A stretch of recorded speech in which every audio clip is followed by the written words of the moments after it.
Assalamualaikum warahmatullahi wabarakatuh. Nah, jadi kembali lagi bersama saya Firman di channel YouTube Media Temak Web Indonesia. Nah, jadi kali ini kita akan membahas terkait dengan polemik dari COVID-19. Bagaimana sih dari sisi programmer, apakah ada dampak dari programmer tentang polemik COVID-19 ini? Jadi bersama saya sudah ada satu programmer di Media Temak Indonesia, yaitu Sofi Sarjadi. Sof, thank you Sof. Oke, thank you Wak. Thank you Sof, sudah hadir Sof. Nah, jadi kali ini saya ingin membahas terkait dengan ini Sof, COVID-19. Oh iya, ya lagi sekarang lagi marah-marahnya itu ya. Iya, jadi sekarang ini COVID-19 kan udah sekitar 3 minggu kita di Padang, sudah mulai WFH ya, dari rumah gitu kan. Kemudian nama PDP juga. Iya. Iya, jadi terus bertambah ya. Nggak ada pengurangan ya. Nah, jadi sekarang kita akan membahas apa sih yang Sofi kangenin sebenarnya sudah 3 minggu nih kita membatasi buat social distancing, physical distancing.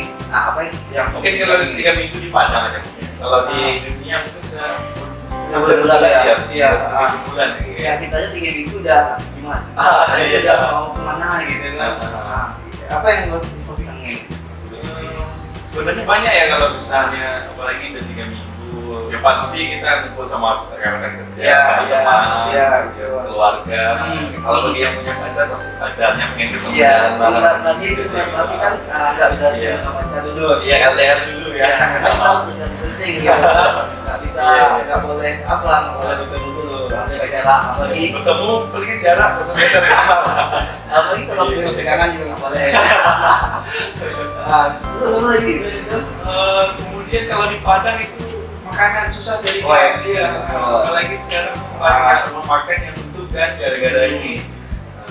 Ya itu sih paling dikangenin. Iya, berarti kan sekarang makanan yang langka juga. Iya, restoran yang memang yang enak-enak di Padang. Kalian tahu juga Padang terkenal sama kulinernya. Iya. Susah dicari sekarang. Berarti selain itu pacaran juga susah kan?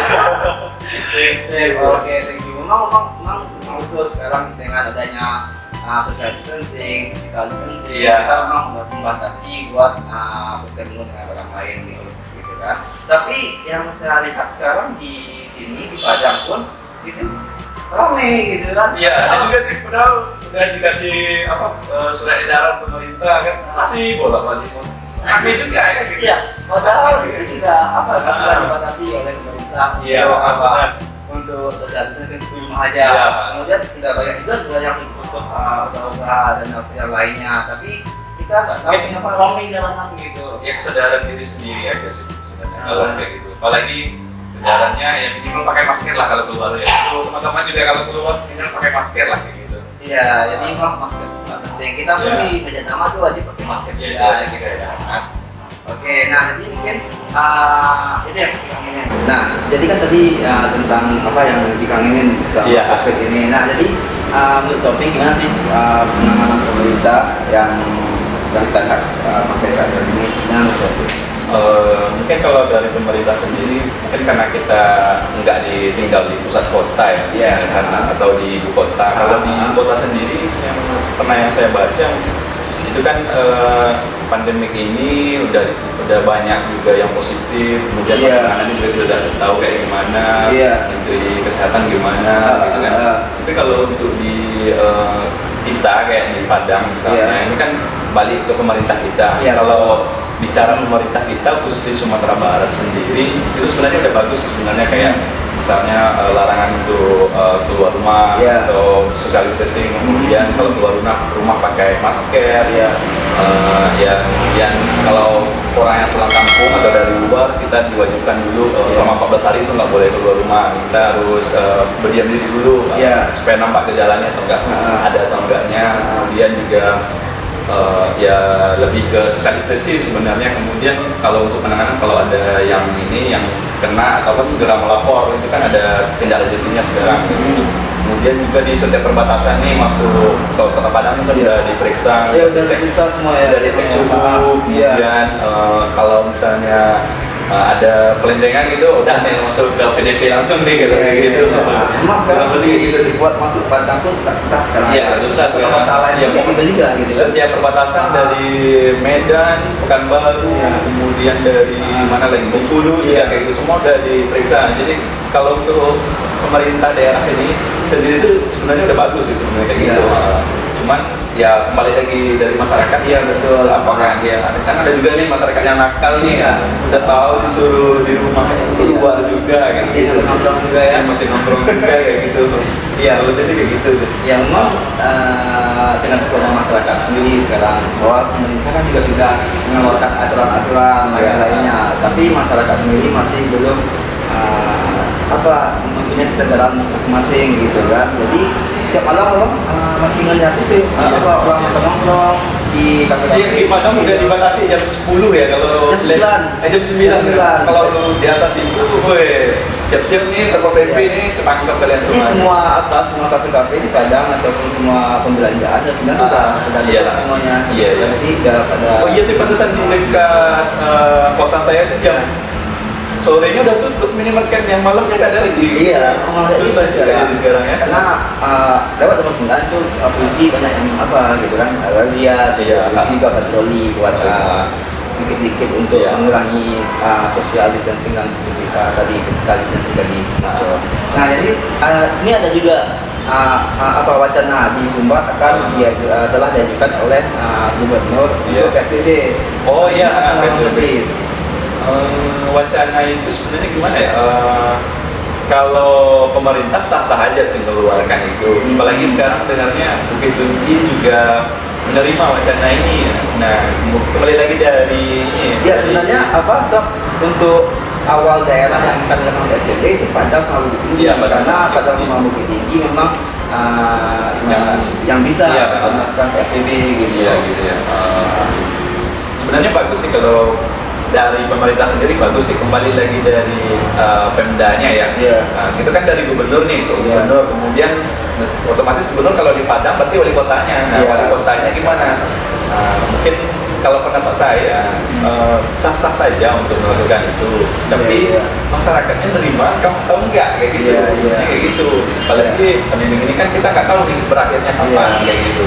Karena yang dikhawatirkan oleh masyarakat itu ekonominya masing-masing. Itu pasti. Dengan ada itu tentu mereka kesulitan Iya, itu pasti itu kalau Nah, jadi kan itulah yang COVID-19 yang kita tahu sekarang sudah jalan mau 1 bulan di Padang, sudah mulai was-was lah atau waspada lah warga Padang sekarang. Tapi itu kalau dari segi programmer, tapi kan sekarang programmer itu sejak bekerja di rumah, WFH di rumah itu kan ada mengalami kejenuhan gitu kan. Nah gimana sih cara mengatasi kejenuhannya kalau seperti itu? Mungkin kalau dari programmer sendiri kan ya pasti di depan komputer atau laptop ngoding gitu kan. Otomatis WFH ataupun enggaknya itu kan pasti jenuh tuh programmer tuh, nggak mesti dia WFH dia jenuh gitu ya. Palingan kalau saya biasa untuk mengatasi ini ya palingan olahraga ringan kayak ya pokoknya ngeluarin keringat biasa lah, atau naik turun tangga itu juga udah lumayan itu sebenarnya kayak gitu. Kemudian ya nggak mau lagi kita nonton atau baca scroll Instagram lagi lihat yang fenomenal sekarang ini gitu aja sih sebenarnya kayak gitu.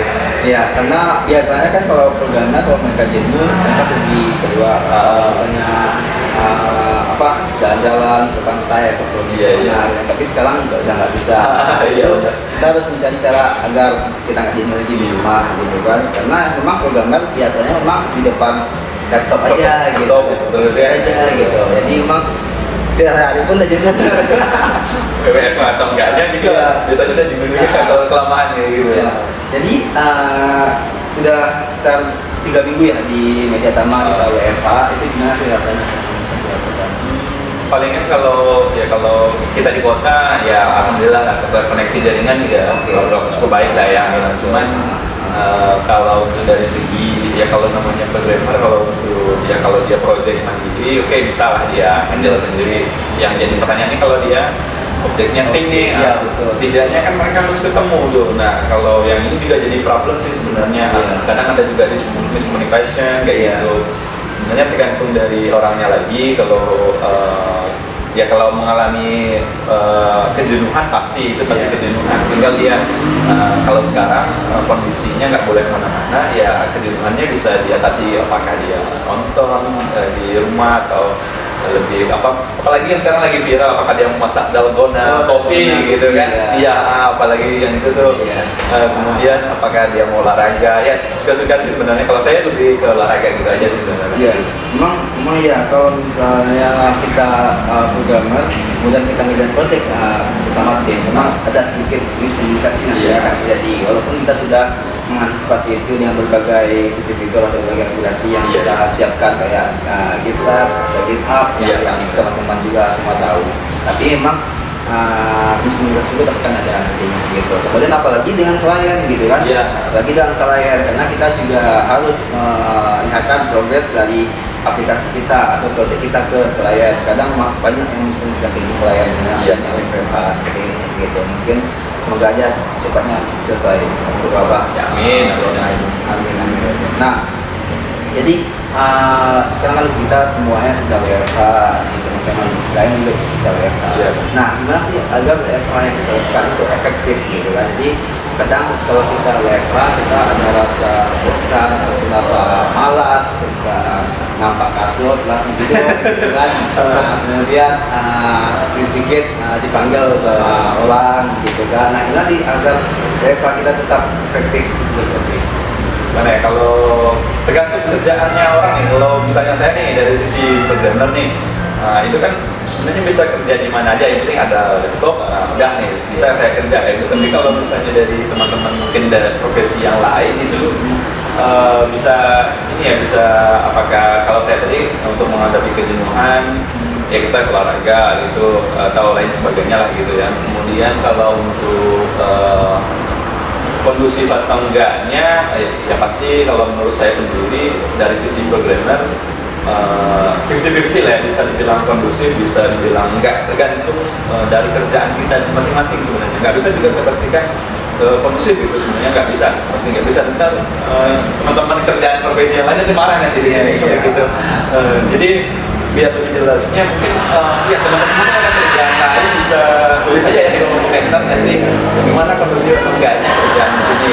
Kerjaan itu kan maksudnya kerjaan teman-teman yang profesi masing-masing. Kalau saya dari programmer itu ya 50-50 ya, bisa kondusif bisa enggak, tergantung dari kerjaannya sih sebenarnya. Iya, jadi memang kita mengharapkan semua teman-teman juga yang WFH di rumah juga bisa lebih efektif bekerja di rumah, jangan sampai tidur tapi kerja nggak selesai gitu. Jadi memang nanti malah-malah bosnya gitu. Jadi kurang lebih seperti itulah pokoknya.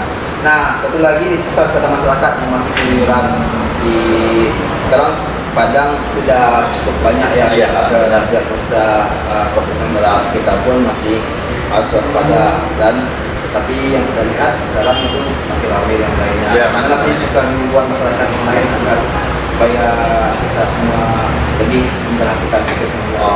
Mungkin ini aja sih kalau untuk pesannya, ya jangan keluar kalau nggak penting, penting banget. Ini pentingnya 2 kali nih ya, penting banget ya. Kalau hanya sekedar masa ngerokok atau sama teman, yang penting ditahan dulu di rumah aja dulu, atau kecuali kalau misalnya beli kebutuhan pokok ya kan, makanan rumah atau alat-alat kesehatan, oke, nggak masalah. Itu pun kalau keluar kita pastikan pakai masker, kalau pakai motor pakai helm yang ada kacanya ya, biar bisa terlindungi. Kemudian pakai jaket juga, kemudian nanti keluar rumah, masuk rumah lagi cuci langsung pakai hand sanitizer atau pakai sabun cuci tangan, kayak gitu aja sih sebenarnya. Kemudian ya balik lagi kesadarannya kita semua, ya kita ikutilah apa wacana dari pemerintah, dan itu juga yang terbaik untuk kita semua gitu aja. Ya, semoga kita semua selalu diberi lindungan oleh Allah Subhanahu Wa Taala agar COVID-19 ini cepat selesai. Oke, mungkin itu aja dari kami terkait dengan polemik COVID-19 dari sisi berbagai. Jadi pada teman-teman semua, kalau ingin nge-share tentang tentang pengalamannya gimana sih WFH yang efektif itu boleh jadi komen di komen di bawah ya. Thank you, terima kasih, jangan lupa subscribe ya. Assalamualaikum warahmatullahi wabarakatuh.